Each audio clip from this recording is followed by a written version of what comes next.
Buenas, en este video voy a hablar sobre cómo se determina la cantidad de agua disponible en el suelo para el cultivo de tomate en la región central oriental y también de cómo estimar la cantidad de agua que el cultivo necesita a lo largo de todo su ciclo para de esa manera planificar un riego eficiente y sostenible.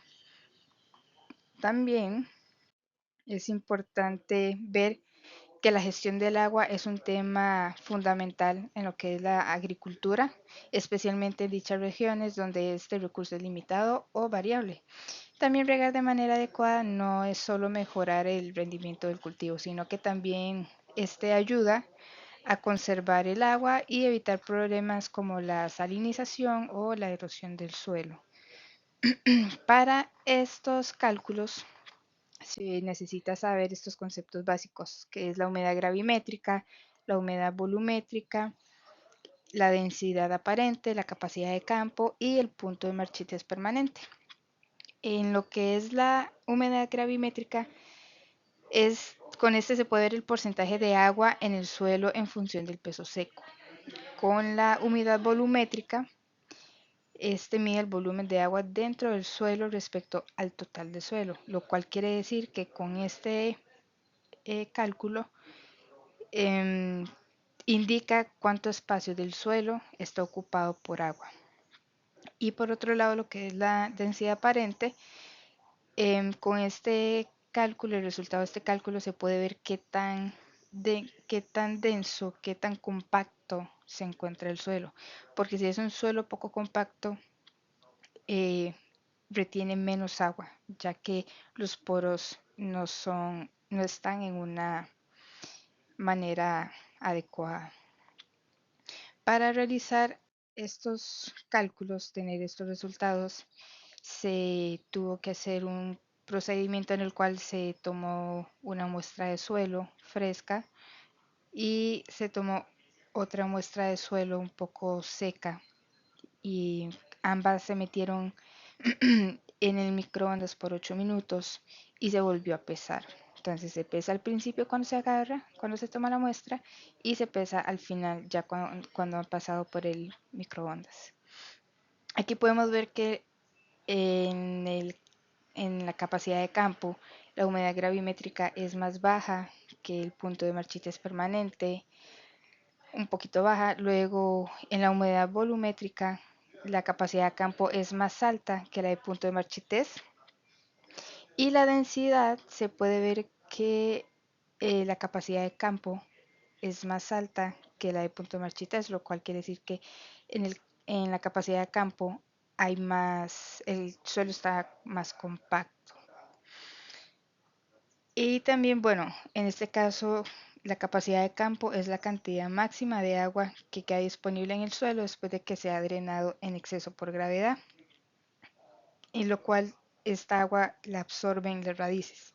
Y entre capacidad de campo y punto de marchites permanente tienen un rango de agua útil para las plantas. Entonces, medir estos valores permite saber cuándo y cuánto regar el suelo. Entonces, para una interpretación de dichos resultados, se puede notar que la humedad gravimétrica es similar en ambos estados, pero la humedad volumétrica es mayor. Entonces, esto indica que aunque la cantidad de agua por peso de suelo sea parecida, el volumen que ocupa esta agua cambia porque el suelo está más saturado en capacidad de campo. La densidad aparente es más alta en capacidad de campo, lo cual refleja un suelo más compacto, como lo mencioné anteriormente, que tiene más sólidos y poros útiles para retener el agua. En punto de marchites permanente, la densidad es baja, lo cual puede ser como una expansión de suelo, generación de poros más grandes llenos de aire al secarse. Entonces eso reduce el agua disponible. Entonces en sí, aunque el punto de marchita es permanente, aunque haya humedad, está muy ligado a lo que son las partículas del suelo y no es accesible para plantas porque puede indicar un estrés hídrico. Por otro lado, para saber sobre la evapotranspiración y demanda hídrica del tomate, es importante saber cuánta agua se necesita en el cultivo del tomate. Aquí calculamos la evaporotranspiración de referencia o también se puede usar eh, la evapotranspiración del cultivo. Esa es la cantidad, esto quiere decir o indica la cantidad de agua que se pierde por evaporación del suelo o transpiración de un cultivo ideal de referencia. Por ejemplo, en este caso puede ser el tomate. Aquí se usó el método de Hargreaves, que este se basa en datos de temperatura máxima, mínima y media. Aquí se puede ver en la fórmula y en la diapositiva se puede ver la fórmula que se usa.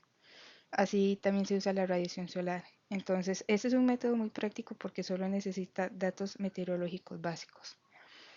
En este caso, con la temperatura máxima de 31 grados Celsius, mínima de 22.7 y una radiación solar estimada, se obtuvo la evaporación de referencia y según los datos, se puede decir que el tomate no transpira igual que el césped por comparación, por decirlo así. Entonces, según los resultados y aplicando la fórmula, se obtuvo que hay una evaporotranspiración anual de 2.646 milímetros. Entonces, como dijimos anteriormente, como el tomate no transpira al igual que el césped, se aplica un coeficiente de cultivo que se ajusta a la evaporotranspiración para reflejar la demanda real del tomate según su etapa de crecimiento. En este caso, el coeficiente de cultivo promedio fue de 0.88. Entonces, por lo tanto, la evapotranspiración del cultivo fue de aproximadamente 2.328.5 milímetros anuales, que es la cantidad real de agua que el tomate requiere. Además, se pueden ver algunas aplicaciones y planificación de riego, que es muy importante saber esto porque cuando uno sabe cuánta agua requiere el cultivo y cuánta agua puede retener el suelo, se puede calcular cuánto y cuándo regar. Por ejemplo, la diferencia entre humedad volumétrica y en capacidad de campo y la punto de marchitez permanente representa el agua disponible que hay para la planta.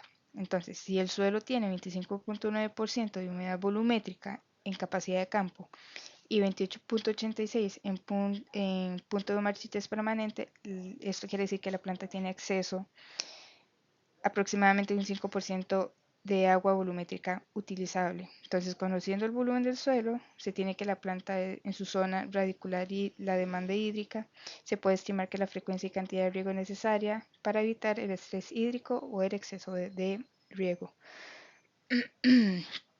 Y finalmente, se puede decir que medir la humedad del suelo en diferentes estados y calcular la demanda hídrica del suelo con evapotranspiración y coeficiente de cultivo permite diseñar estrategias de riego eficientes, que estas pueden maximizar la producción y minimizan el desperdicio del agua. Muchas gracias.